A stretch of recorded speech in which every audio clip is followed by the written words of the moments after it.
For more on how a British media scandal has turned into a political one, we turn to Richard Adams, a correspondent for the British newspaper The Guardian, and Heather Conley, director and senior fellow of the Europe program at the Center for Strategic and International Studies. Richard Adams, that's the question. How did this start as a media scandal, and how did it become, as we saw just now on the floor of Parliament, a government scandal? Well, the linkage between the two is in the person of Andy Coulson, who was the editor of the News of the World when some of the events of the phone hacking took place.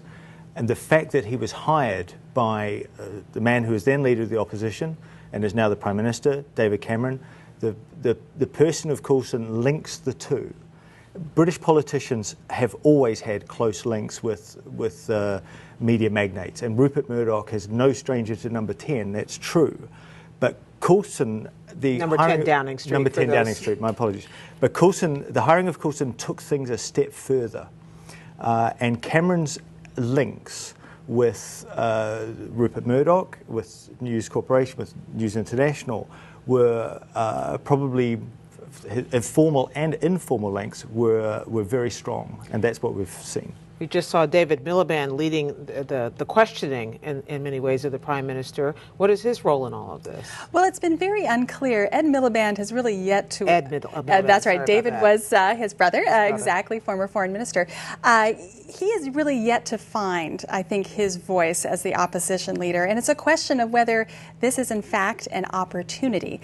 But I think Labour has to be very careful, as it was very clear from the question period today. Labour has some problems here as well, from Tony Blair and Gordon Brown. They too had very close ties with News Corp, and this is really an important opportunity for the UK to investigate these linkages between the media, the Parliament, Number 10 Downing Street, and the media, and try to resolve and bring some transparency to a relationship that has been very opaque and, quite frankly, very disturbing when it comes to illegal activities. Earlier this week, when the Prime Minister had to cut short a trip he was on to Africa, come back to deal with these charges, there was lots of speculation that this was going to present a real threat to his coalition. What does it feel like tonight? Well, it feels like tonight that Cameron did a pretty good job. I mean, he spent a couple of hours in the House of Commons taking on all comers, trying to answer all questions. He stumbled a couple of times. He refused to answer a question about discussions that he'd had with News International about the takeover of the satellite TV channel B-Sky B. And there are a couple of other instances where he didn't possibly do so well. But I think overall, he's pretty solidly backed by his party, and the way that the British politics works, as long as he has the support of his party, he's safe. He went to a meeting of backbench MPs after his statement, and he was given the equivalent of a standing ovation. So as long as he retains the internal support, then he's pretty strong. Any talk about him resigning is one thing. I mean, he's weakened, certainly, but otherwise he's still in place. You agree he's out of immediate danger on this issue? I do. I mean, I think handling his trip to Africa, coming back, taking the bull by the horns, if you will, and answering the questions, he's safe now. I think as we let the judicial inquiry, which was unveiled today, and the 6 panelists who will be looking very closely into the issue, if we don't have any further revelations, and I think what Richard said about the Andy Coulson connection, what was left unclear is if further revelations are discovered, if his role as Director of Communications brought something untoward into Number 10, I think that draws more questions into it. But as long as that doesn't happen, the Conservatives remain strongly behind Prime Minister. I think he's okay, but what does a weakened Prime Minister do to a domestic agenda? Austerity measures, massive domestic reform. This doesn't make those very difficult policy implementations any easier, and that's what we need to watch. You know, it's interesting. When we watch this, we Americans watch what happens on the question time and then challenges like we just saw play out on the floor of Parliament. We can't imagine that happening here in Congress. But also the more immediate question is whether we can imagine the kind of coziness that apparently existed with politicians in Britain and the Murdoch Empire happening here. Is this something which is new, or is this something which has always been? Well, there has always been a close relationship between politicians and the media and business in general. British politics is more informal, and there are fewer rules. There aren't the sort of transparency measures that are quite standard here in the US, although there's been changes in recent years. But I think Cameron's relationship with Murdoch and with News Corporation, News International, and some of the figures within it was at a slightly different level. He embraced them very tightly, and that was actually seen as one of his strengths when he became Conservative leader, that he would win their support. That's now not looking so good. Is transparency the issue here, or is it the potential for criminality?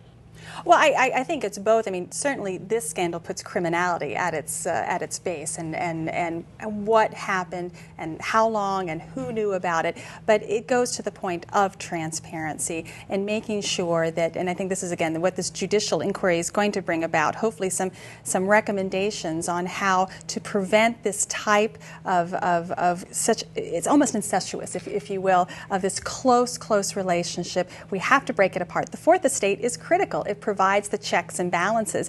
And I think we've seen in this particular case, now again, tabloid media is slightly different, but the Fourth Estate could not do its important job of checks and balances because it was too close and too associated with government. I think, to me, it underscores the importance of the role of media, but where a slippery slope can quickly turn that the media, in fact, is part of the problem, part of the political challenge. I think we could call this an icy slope in this case. Very.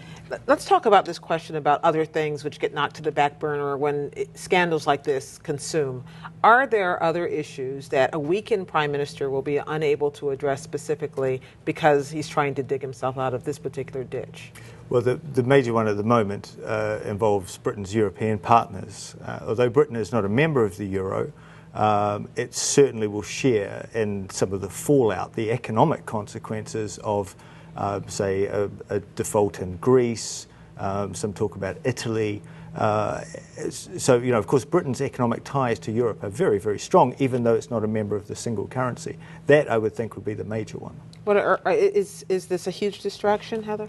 It is. And absolutely, while we're focusing today on this scandal, tomorrow's main event is an emergency summit of the 17 Eurozone members that are going to try to figure out a way to save Greece from insolvency. And it's far from clear whether that will happen.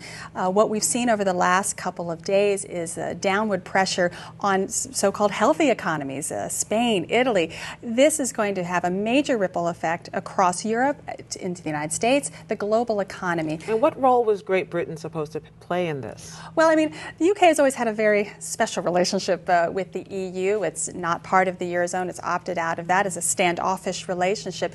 But it still sees the full impact of this because, quite frankly, the British economy is struggling with its own level of debt. It wants to see greater economic growth. That's why the Prime Minister initiated last fall a comprehensive spending review, some severe austerity measures. We saw riots, university students that were very unhappy with these fees, trying to reform the National Health Service. I mean, these are all economic issues trying to get ahead of these problems. But the European economic crisis is going to wash right up on the UK's shores.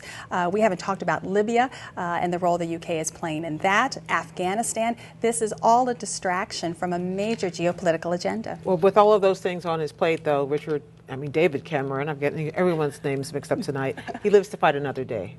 Yes, I think so. I mean, as you said earlier, there are a number of investigations. There's a criminal investigation.